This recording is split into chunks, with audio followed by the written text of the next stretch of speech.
Bismillahirrahmanirrahim. Assalamualaikum warahmatullahi wabarakatuh. Waalaikumsalam warahmatullahi wabarakatuh. Alhamdulillah saudaraku, pada kesempatan siang hari ini kita bersama Tuan Guru kita Abuya Tengku Muda Budiman. Sebagaimana kita tahu, Abuya Tengku Muda Budiman adalah sebagai pengasuh Majelis Zikir At-Taubah di Kota Batam ini, yang mana kita ketahui Tuan Guru kita begitu semangat untuk menzikirkan, menggalakkan zikir di Kota Batam ini. Nah, mari kita bertanya kepada Tuan Guru kita, apa yang mendasari Tengku di dalam menggalakkan atau mengkampanyekan zikir di seluruh kalangan masyarakat Kota Batam ini. Bismillahirrahmanirrahim. Assalamualaikum warahmatullahi wabarakatuh. Yang mendasari kami untuk berjuang mengangkat atau menggalakkan atau mengkampanyekan zikir untuk seluruh kalangan masyarakat, yaitu dengan mewarisi semangat keluhuran para aulia, para wali-wali Allah yang ada di bumi Melayu. Sebagaimana kita maklumi bersama bahwa mereka, para aulia, para ulama-ulama tasawuf, merupakan orang yang telah menorehkan tinta emas sejarah di dalam membawakan risalah dakwah baginda Rasulullah Muhammad SAW di seluruh sentero atau pelosok bumi Nusantara. Nah, maka dari itu dengan adanya kita mewarisi semangat keluhuran para aulia, para wali-wali Allah, kita akan dapat untuk bersama-sama menggalakkan atau mengkampanyekan kegiatan zikir ini untuk seluruh kalangan masyarakat. Sebagaimana kita maklumi bersama bahwa zikir itu merupakan roh daripada setiap amal ibadah yang kita lakukan. Nah, sehingga apabila di dalam setiap amal ibadah yang kita lakukan itu tidak ada lagi muatan di dalamnya, sehingga amal ibadah itu bagaikan tubuh tanpa nyawa. Jadi begitulah setiap amal ibadah yang kita lakukan apabila tidak ada muatan zikir itu di dalamnya. Nah, jadi itulah yang kemudian memotivasi kami, mendasari kami untuk dapat kembali mengangkat ajaran ketasawufan dan kesufian. Jadi dikarenakan memang musuh daripada setiap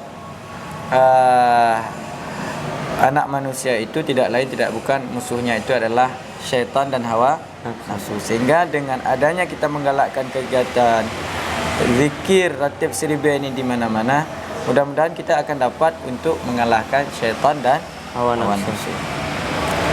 Nah, terus mengapa Tengku mendakwahkan ajaran tasawuf dan kesufian di tengah banyaknya orang yang antipati dan alergi dengan namanya tasawuf? Bahkan tidak sedikit orang yang melihat tasawuf itu sebagai momok yang menakutkan. Jadi memang ya, pada masa dewasa ini kita melihat bahwa masyarakat kita banyak yang antipati bahkan alergi dengan yang namanya tasawuf dan kesufian. Bahkan juga tidak sedikit daripada mereka itu yang melihat tasawuf itu sebagai momok yang menakutkan. Nah, dengan tanda kutip, jangan belajar tasawuf, ya, nanti bisa gila. Kemudian tasawuf itu bukan makanannya kita orang awam. Artinya ilmu tasawuf ini merupakan satu ilmu yang tinggi. Nah, jadi dari berbagai macam fenomena yang ada, kita melihat bahwa tasawuf ini merupakan satu ajaran yang didasarkan kepada ihsan. Sedangkan ihsan ini kan merupakan salah satu daripada 3 rukun agama. Jadi sehingga apabila pengamalan ihsan itu tidak ada di dalam kehidupan kita, maka belum sempurnalah pengamalan daripada agama itu, daripada agama yang kita amalkan itu. Jadi baru sempurna agama itu apabila kita dapat mengamalkan ketiga daripada rukun agama, baik itu iman, Islam dan ihsan. Nah, ihsan ini kemudian itu kan dibicarakan di dalam satu disiplin ilmu yang namanya ilmu tasawuf dan kesufian. Nah, jadi tanpa adanya kita mendalami ajaran ketasawufan dan kesufian, sehingga tidak akan hasil untuk kita memahami daripada ajaran ihsan.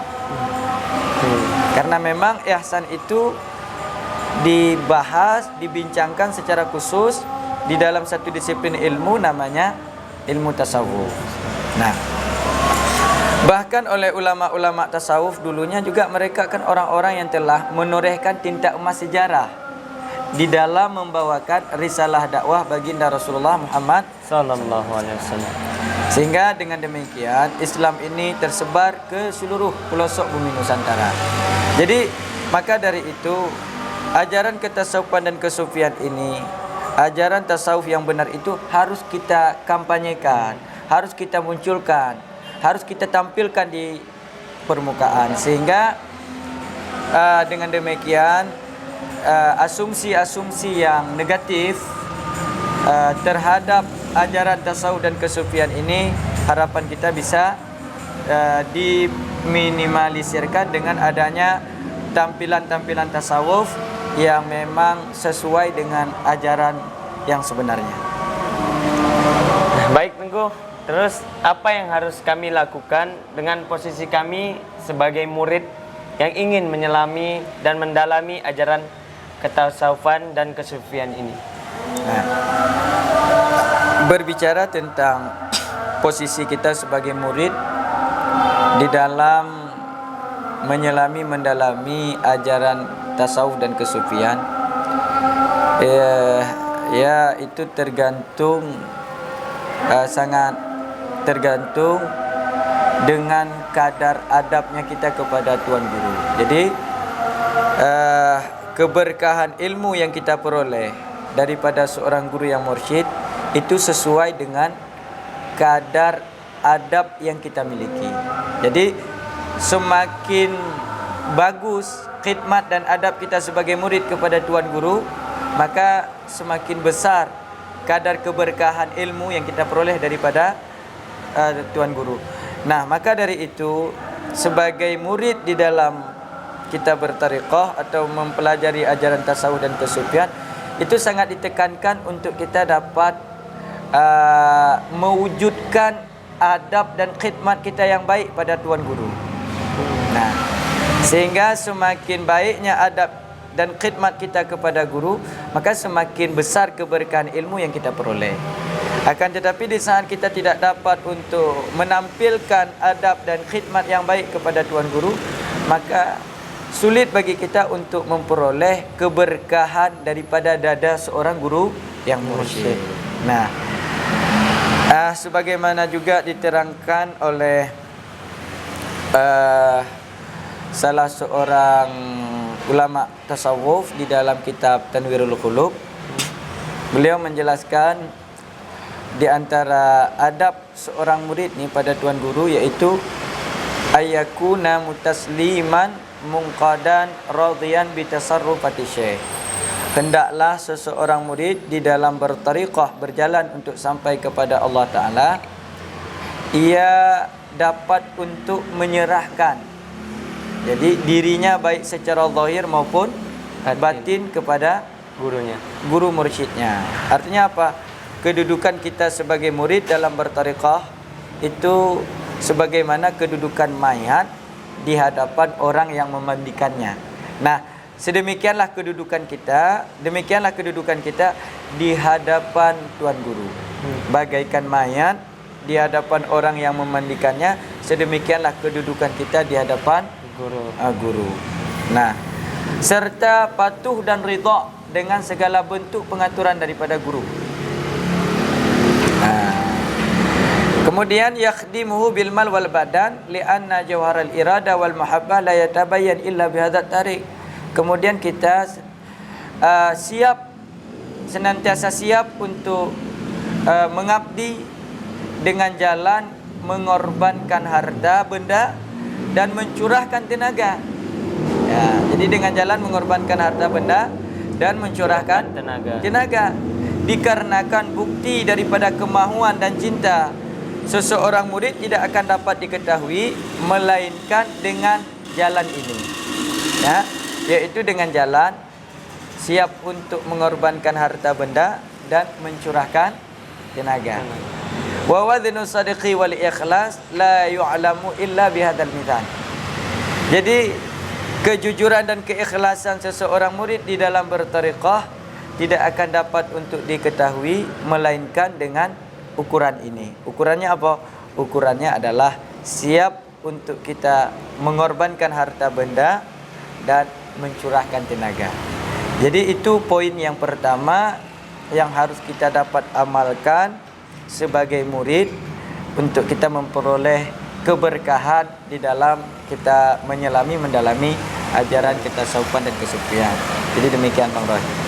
Baiklah Tengku, sama-sama saudara kita telah dengarkan bersama mengenai ajaran tasawuf kesufian ini. Jadi marilah kita bersama-sama untuk menggalakkan batam berzikir bersama Tuan Guru kita Abuya Tengku Muda Budiman. Kepada Abuya Tengku Muda Budiman kami ucapkan ribuan terima kasih atas waktu dan tempatnya. Sekian, wassalamualaikum warahmatullahi wabarakatuh. Waalaikumsalam.